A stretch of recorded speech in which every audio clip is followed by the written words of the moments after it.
3, 2, 1, and liftoff of Discovery, hoisting harmony to the heavens. Hello everyone, today we are taking a look at the James Webb Space Telescope's 30-day journey. The JWST is one of the most incredible and complex telescopes ever built.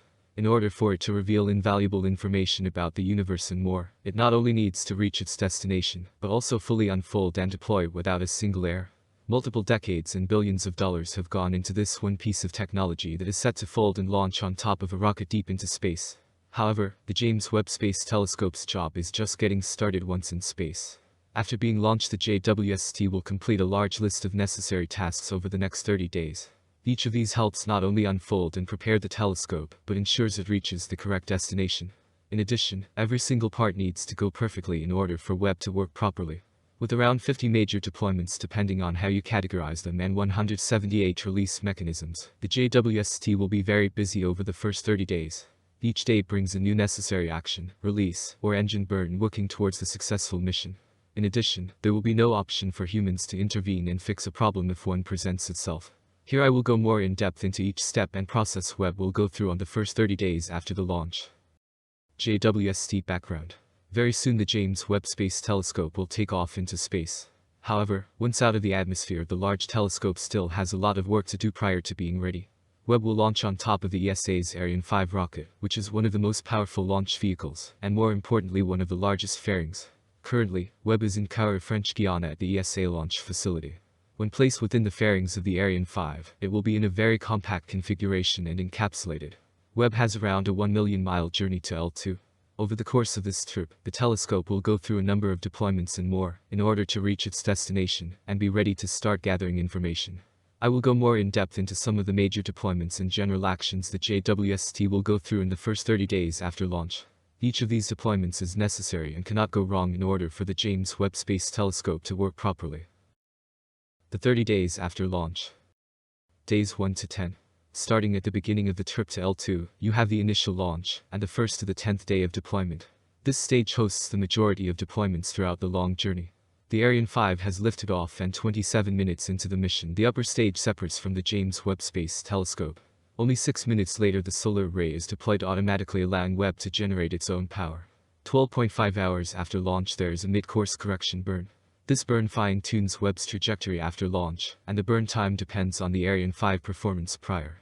About 1 day after launch the gimbal antenna assembly is rotated to its park positions pointed back towards Earth. After 2 days Webb performs an additional mid-course correction burn. 3 days in the forward sun shield pallet begins its deployment phase.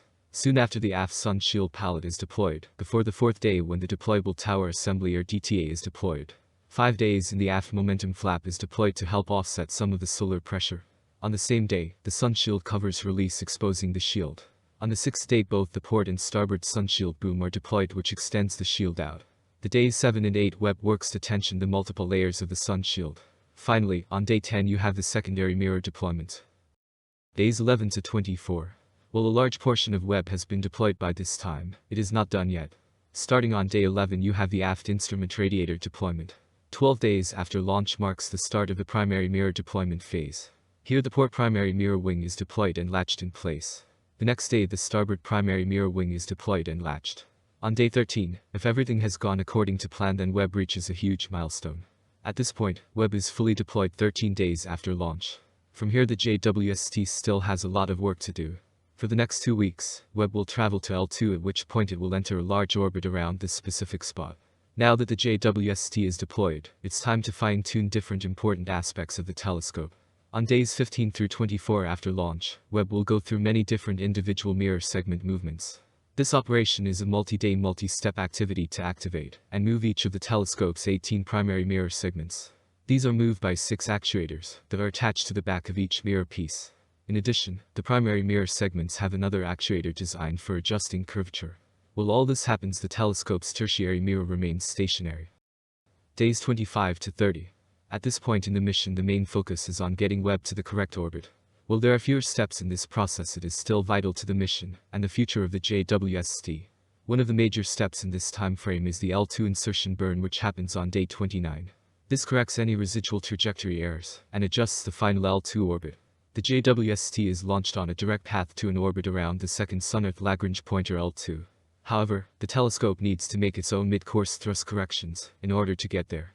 The reason for this has to do with the thrust and orientation of the telescope. If Webb were to get too much thrust from the Ariane 5, the telescope would not be able to turn around to thrust back towards Earth. This would directly expose the telescope's optics and structure to the sun, which would overheat them and be the exact opposite of what's wanted. This is why the Ariane 5 provides a slight underburn and uses the thrusters on board the telescope to make up the difference when headed to L2. Finally, 29.5 days after launch, you have the orbit insertion completion. At this point, Webb is now orbiting L2 and the deployment is complete. From here, Webb continues to cool down and turn on an assortment of instruments. In total, it will take several weeks for the telescope and its instruments to cool off all the way within the shade from the shield. The remaining 5 months will be spent aligning and calibrating the long list of instruments. Conclusion: the James Webb Space Telescope is a truly incredible piece of technology and engineering. This is the result of a common goal, billions of dollars, and decades of work, all of which combine into a telescope meant to provide invaluable information about the universe and more. Due to Webb's size and complex nature, it also involves a very long and difficult deployment process along with a trip to L2. This entire process takes just under 30 days after launch for each individual part. With the launch only a few days away, we have to hope for Webb's success throughout the entire mission. We will have to wait and see how the 30 days go and the impact it has on the rest of the space industry.